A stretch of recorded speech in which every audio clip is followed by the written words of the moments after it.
Those people are going out day one. They're going to be the first order I sign. They're going out day one. All right, but I know this question has come up a lot. What about people that work hard, have been here a long time, they own homes, they have their property? And this is a question everyone's going to want to answer. What about them? Do they have to go back, or would you reconsider that? We are going to follow the laws of the country. So that means they go back. Follow the laws. And we're going to see who people are. We're going to see how they've done. Do you believe in a merit system, Sean? When people come in, as an example, do you believe in a merit system?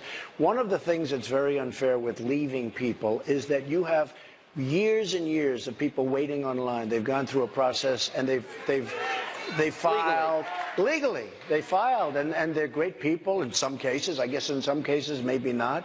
But you have really great people wanting, and so proudly wanting, to come into a country. And now what you'd be doing is you'd take people away from that line. And it's Is really there any part of the law that you might be able to change that would accommodate those people that contribute to society, have been law-abiding, have kids here? Would there be any room in your mind, or you, because I know you had a meeting this week with Hispanic leaders. I did. I had a meeting with great people, great Hispanic leaders, and there certainly can be a softening, because we're not looking to hurt people. We want people. We have some great people in this country. We have some great people in this country. So, but we're going to follow the laws of this country. And, you know, we have, what people don't realize, we have very, very strong laws. Yeah, but Nobody Obama doesn't follow them. No, they don't follow them. Yeah. But we're going to follow the laws. We have 11.3 million illegal immigrants in the country now. Now, you said immediately last night, all criminal aliens out, day one. Correct? All right. Now, by the way, that one's so simple. You know, there are some things where you sort of feel bad, and this one with we have these killers in this country. Right. They're heading up gangs. You go out exactly. They lost their children right here behind you. I mean, those guys, if we ever find them, if I'm president, oh, you're going to see trouble. Such trouble. To fix our immigration system, we must change our leadership in Washington, and we must change it quickly. Sadly, there is no other way. The truth is, our immigration system is worse than anybody ever realized. But the facts aren't known because the media won't report on them. The politicians won't talk about them. And the special interests spend a lot of money trying to cover them up because they are making an absolute fortune. That's the way it is. Today, on a very complicated and very difficult subject, you will get the truth. The fundamental problem with the immigration system in our country is that it serves the needs of wealthy donors, political activists, and powerful politicians. That's all you can do. Thank you. Thank you. Let me tell you who it does not serve. It does not serve you, the American people. Doesn't serve you. When politicians talk about immigration reform, they usually mean the following: amnesty, open borders, lower wages. Immigration reform should mean something else entirely. It should mean improvements to our laws and policies to make life better for American citizens. We will terminate the Obama administration's deadly, and it is deadly, non-enforcement policies that allow thousands of criminal aliens to freely roam our streets, walk around, do whatever they want to do, crime all over the place. That's over. That's over, folks. That's over. Since 2013 alone, the Obama administration has allowed 300,000 criminal aliens to return back into United States communities. These are individuals encountered or identified by ICE, but who were not detained or processed for deportation because it wouldn't have been politically correct. My plan also includes cooperating closely with local jurisdictions to remove criminal aliens immediately. We will restore the highly successful Secure Communities program, good program. We will expand and revitalize the popular 287G partnerships, which will help to identify hundreds of thousands of deportable aliens in local jails that we don't even know about. Both of these programs have been recklessly gutted by this administration, and those were programs that worked. This is yet one more area where we are headed in a totally opposite direction. There's no common sense, there's no brain power in our administration by our leader or our leaders. None, none, none. On my first day in office, I am also going to ask Congress to pass Kate's Law, named for Kate Steinle, to ensure that criminal aliens convicted of illegal reentry receive strong, mandatory minimum sentences. Strong. And then we get them out. Another reform I'm proposing is the passage of legislation named for Detective Michael Davis and Deputy Sheriff Danny Oliver, two law enforcement officers recently killed by a previously deported illegal immigrant. The Davis-Oliver bill will enhance cooperation with state and local authorities to ensure that criminal immigrants and terrorists are swiftly, really swiftly, identified and removed. And they will go fast. Believe me, they're going to go fast. We are going to triple the number of ICE deportation officers. Within ICE, I am going to create a new special deportation task force focused on identifying and quickly removing the most dangerous criminal illegal immigrants in America who have evaded justice, just like Hillary Clinton has evaded justice, okay? Our immigration, that is my policy on immigration, is so simple. We will restore the civil rights of African Americans, Hispanic Americans, and all Americans by ending illegal immigration. And yes, we will build the wall. We will build the wall.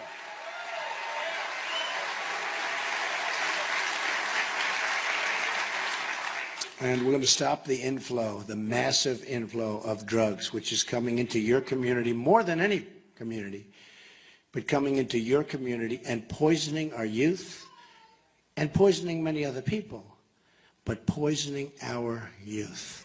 I will reform visa rules to give American workers preference for jobs, and I will suspend reckless refugee admissions from terror-prone regions that cost taxpayers hundreds of billions of dollars. And coming up next on the special edition of Hannity.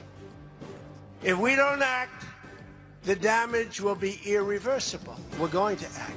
That is why we're going to repeal and replace Obamacare. We have no choice. We have no choice. We have absolutely no choice. Now, recently news broke that Obamacare premiums will rise dramatically next year by double digits. Now, President-elect Trump promised Americans he would repeal and replace this dangerous law. That's coming up next as this special edition of Hannity continues.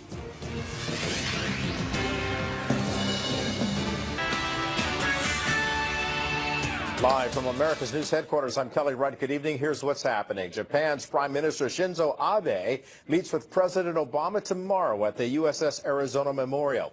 Abe will be the first Japanese Prime Minister to visit the memorial, but a government spokesman says he won't apologize for Japan's December 7th, 1941 attack on Pearl Harbor. Earlier today, Abe laid flowers at a cemetery for Japanese immigrants in Honolulu. Abe's visit to Hawaii comes 6 months after Mr. Obama became the first sitting U.S. president to visit Hiroshima.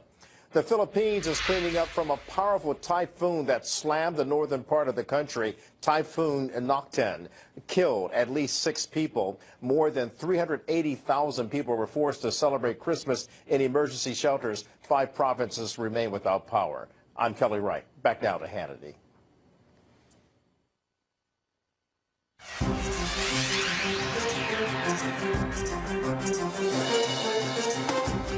And welcome back to the special edition of Hannity, Trump's promises. Now, during the campaign, President-elect Trump, he vowed that he would repeal and replace Obamacare, but how exactly will he get that done? Here's what he said.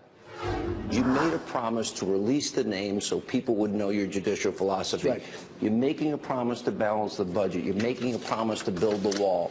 You made a promise you're going to repeal Obamacare 100%. And replace it with? Choice. Replace it By with? the way, you don't even have to repeal it. We're going to do it before it happens. It's falling in on its own weight. 17, it's going to implode.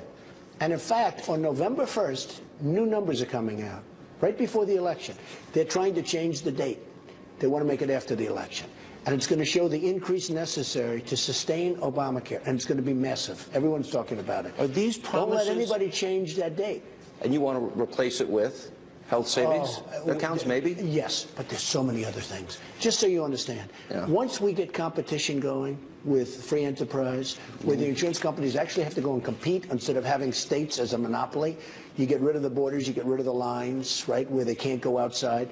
Once we get rid of that, and they almost had it this time, they could have had it this time, and you would have seen such competition, there will be plans, healthcare plans, that you never even heard about, that haven't even been thought about right now.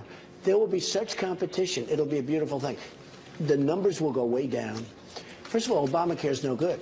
The premiums are through the roof. But have you looked at deductibles lately? It's huge. Unless you're 5,000, dead, unless you're 10,000. dead or in the process of almost death, you can't use it. What I'm trying to get to is, with the release of these names, that was a big promise.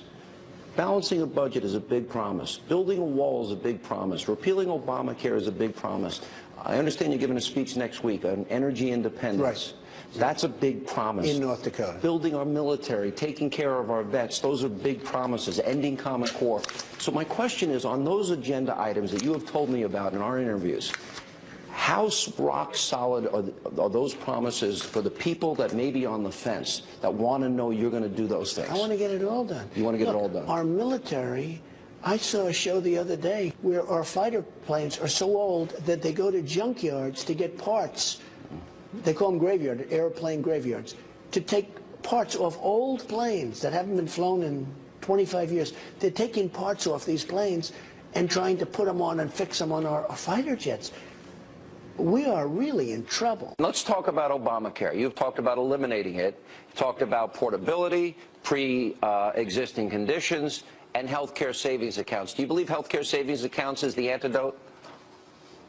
Well, I think it's one of them. I think it's a great alternative. They work. They're fabulous. You can move. You can do whatever you want to do. Everybody wants them. You'll save money. You'll have much better plans. I mean, look at what's going on with Obamacare. The rates are going through the roof. Deductibles, I mean, you won't even get to use it unless you have a real big, long-lasting problem.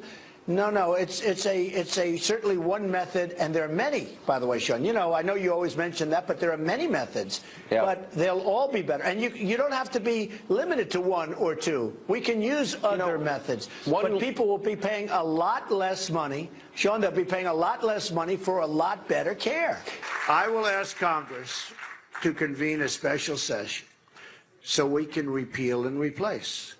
And it will be such an honor for me, for you, and for everybody in this country, because Obamacare has to be replaced. And we will do it, and we will do it very, very quickly. It is a catastrophe. The president said, if you like your plan, you can keep your plan. If you like your doctor, you can keep your doctor, which may go down as one of the great political lies of the century. Even the skeptical Democrats believed him and approved the legislation. There were Democrats that were very much against it, but they believed him and they approved it. No one ever read, or certainly very few people, the 2,700-page bill. To this day, nobody understands it. The Obama administration has just announced massive double-digit and triple-digit Obamacare premium hikes everywhere, all throughout the country. Here in Pennsylvania, premiums are going to increase more than 60%, and that's nothing compared to what will happen in the future. Of course, in the future, if I'm president, there won't be Obamacare, so you won't have to worry about it. That means parents won't have enough money to pay their bills or get medicine for their kids. In the great state of Arizona, a wonderful place I just left, premiums will go up even higher than 116%. Other states are going up more than 60, 70, 80, 90%. Deductibles can go to $12,000, $13,000, $14,000, even $15,000. In other words, your health care won't even be usable. You're paying all this money, you won't even get to use it. People all across the country are devastated. In many instances, their health care costs are more than their mortgage costs or their rent, which, by the way, is a first in American history. This is particularly unfair to millennials and younger Americans generally, who will be totally crushed by these massive health care costs before they even get started on their journey through life. 1/3 of the counties, think of this, 1/3 of the counties in Pennsylvania will have only a single insurance company left, if you have that. That includes Philadelphia, where I went to school. The Associated Press found that some of the 440,000 Pennsylvania consumers who buy insurance through healthcare.gov will face some of the highest premium increases in the nation. People of Philadelphia.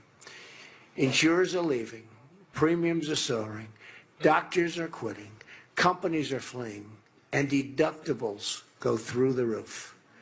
Workers' hours are being cut, hiring is frozen, totally frozen, and wages are being slashed.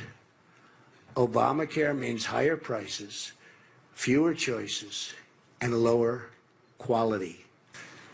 Our replacement plan includes health savings accounts, a nationwide insurance market where you can purchase across state lines, and letting states manage Medicaid dollars. So much better. We will create quality, reliable, affordable health care in a free market where parents can make the health care decisions that they really want to make for their families. It will be a much better health care at a much less expensive cost. I've led a great life, and I truly love our country. So now I want to give back to the country that's been so good to me. That's why I'm doing this. All I see everywhere I travel in this nation, and I've been everywhere, is untapped potential waiting to be realized. The people are amazing. The people are amazing. If we unlock the potential of this country and its incredible people, no dream is outside of our reach. If we stop believing in our failed politicians and start believing in ourselves, then anything is possible. I'm asking you to dream big, to push for bold change, and to believe in a movement powered by our love for each other and our love for our country.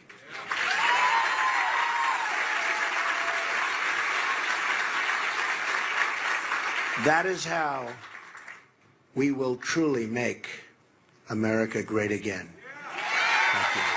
And up next, right here on the special edition of Hannity.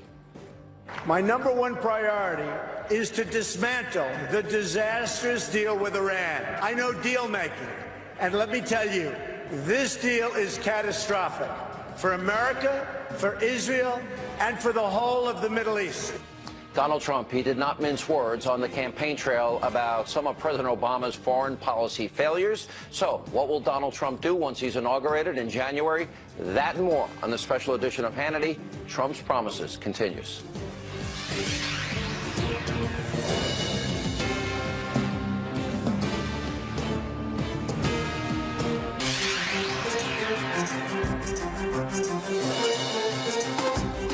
And welcome back to Hannity. So during the campaign, President-elect Trump, he talked often about President Obama's foreign policy failures and what he would do differently if he was the commander-in-chief. Now, here's what Trump promised you, the American voter, that he would do. I'd like to talk today about how to develop a new foreign policy direction for our country, one that replaces randomness with purpose, ideology with strategy, and chaos with peace. It's time to shake the rust off America's foreign policy.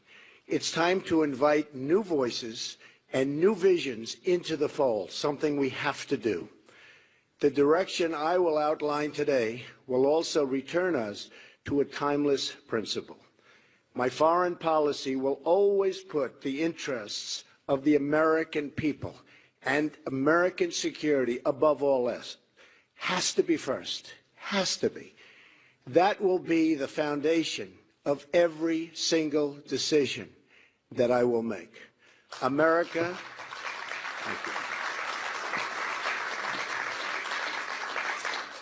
America First will be the major and overriding theme of my administration. But to chart our path forward, we must first briefly take a look back. We have a lot to be proud of. In the 1940s, we saved the world. The greatest generation beat back the Nazis and Japanese imperialists. Then we saved the world again, this time from totalitarianism and communism. The Cold War, it lasted for decades, but guess what? We won, and we won big. Democrats and Republicans working together got Mr. Gorbachev to heed the words of President Reagan, our great president, when he said, "Tear down this wall." History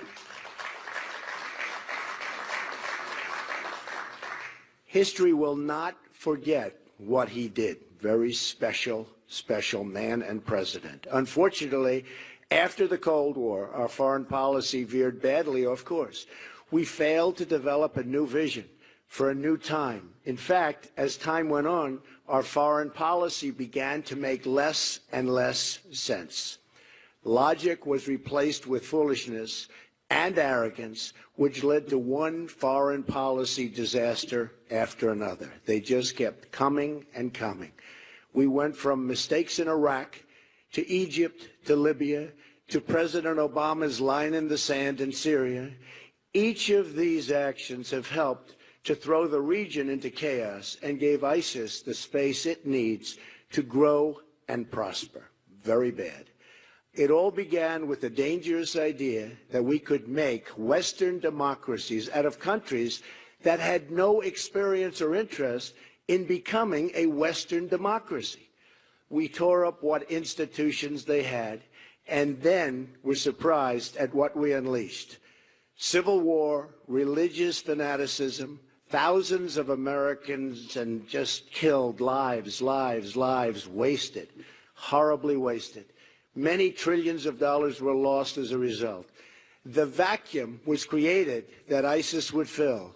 Iran, too, would rush in and fill that void, much to their really unjust enrichment. They have benefited so much, so sadly for us.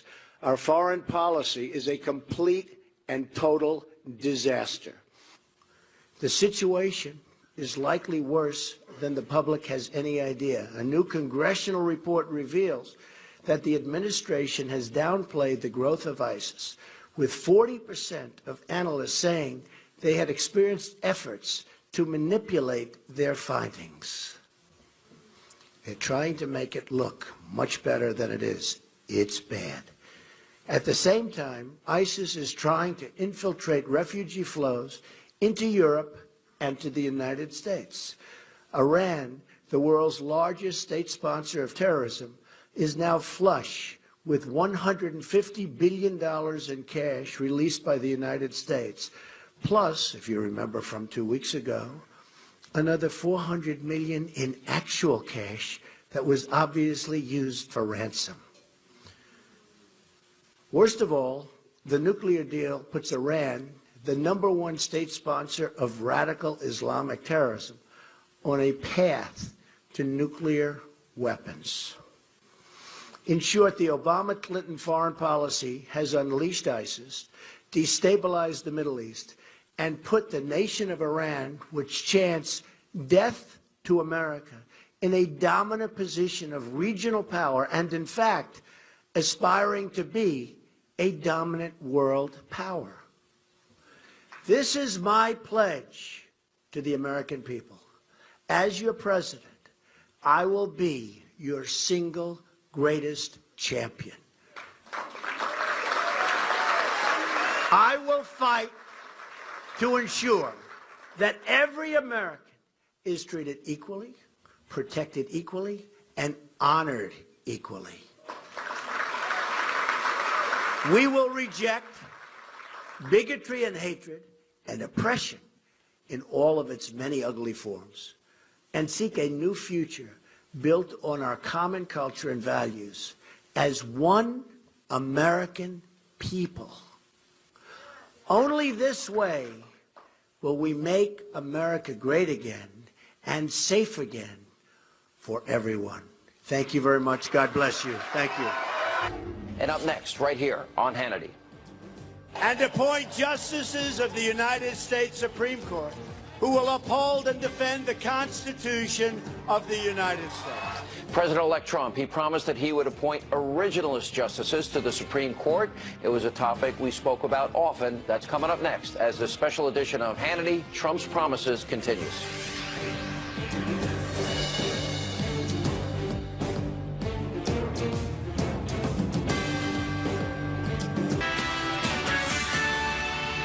Live from America's News headquarters, I'm Kelly Wright. Good evening. Here's what's happening. Blowing and drifting snow closing roads for a second straight day in North Dakota. Interstate 94 is closed across nearly the entire state. State highway officials warn dangerous driving conditions exist with near zero visibility on slippery roads. Icy road conditions also exist in South Dakota.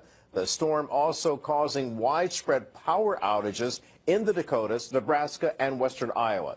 A national day of mourning in Russia for the 92 victims on board the military plane that crashed into the Black Sea Sunday. The victims included the entire Alexandrov Ensemble, a renowned Russian army choir. Flags are flying at half-staff throughout Moscow. Floral tributes are everywhere, like this one outside the choir's office in Russia's state capital. Meantime, the search continues for more victims. I'm Kelly Wright. Back to Hannity.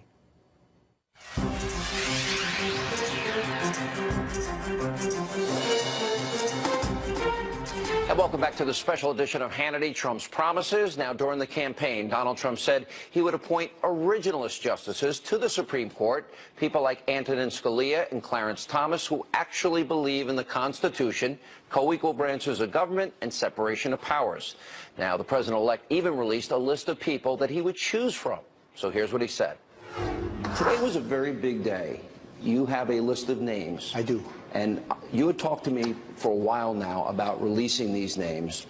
Your judicial philosophy. You said you wanted originalists. You said you wanted people like Antonin Scalia and Clarence Thomas on the Supreme Court. It's true. Tell us about this list of names. Well, I've been having a lot of feedback from a lot of different people, and I've had, as you know, tremendous endorsements, and I'm a conservative, and I may have different views on different things, and I think I'm extremely conservative, as an example, on trade.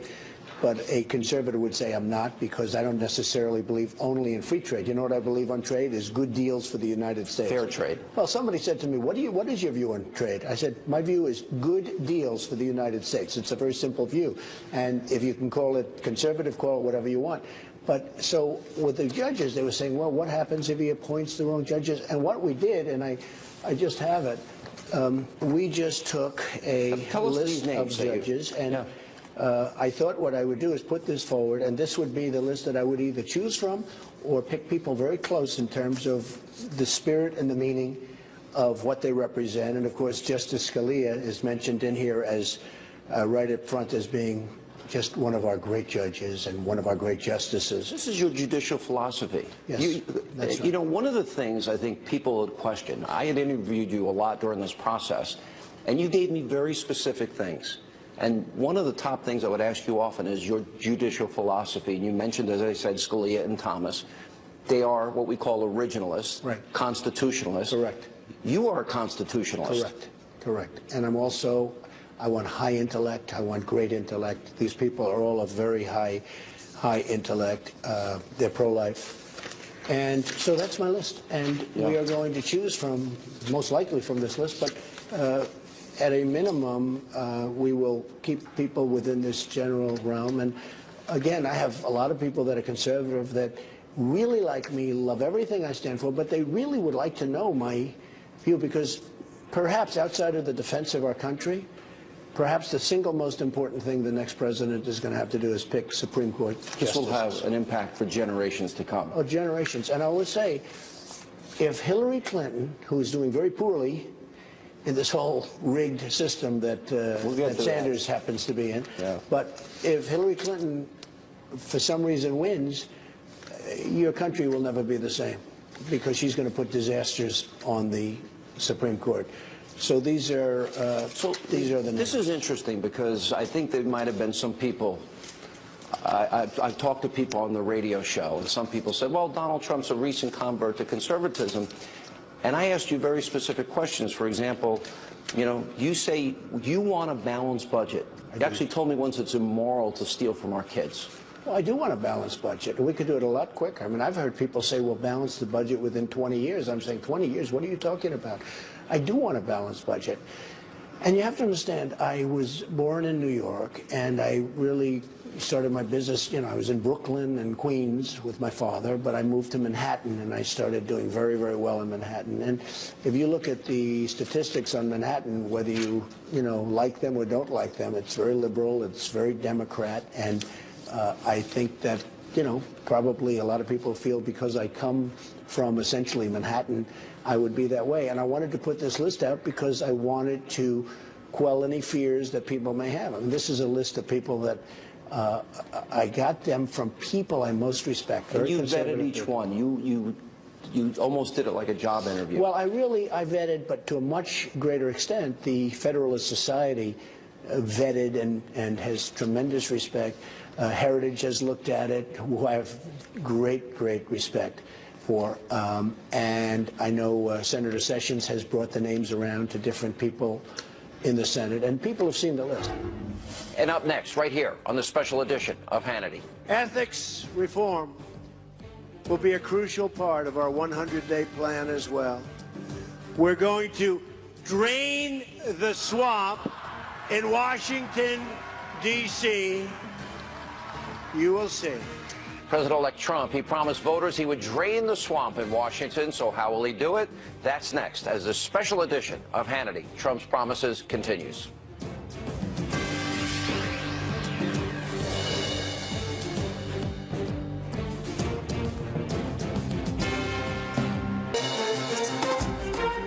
And welcome back to the special edition of Hannity, Trump's promises. So during the campaign, President-elect Trump, he vowed that if elected, he would drain the swamp in Washington.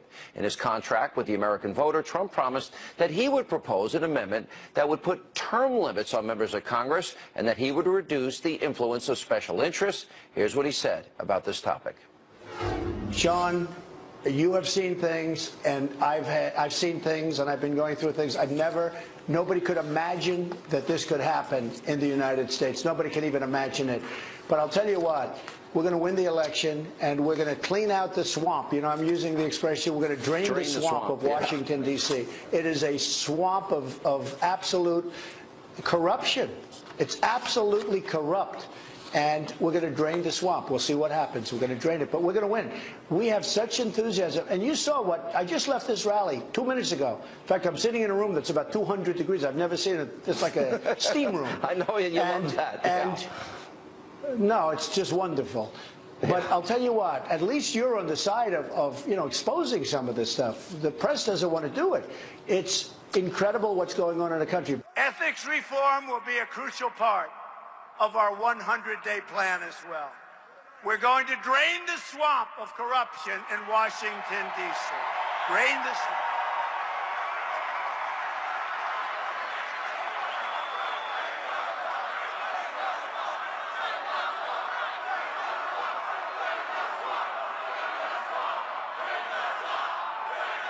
Thank you.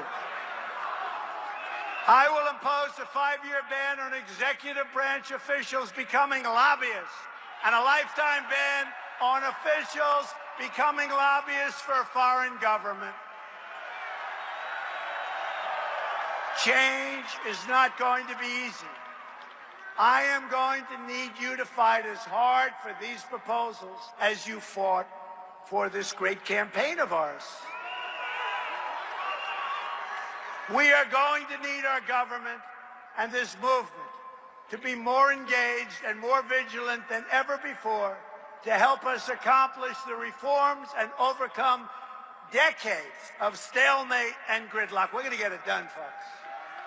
Now that you put me in this position, even if you don't help me one bit, I'm going to get it done. Believe me, don't worry about it. Be easier if you help, but that's all right. Don't worry, I'll get it done.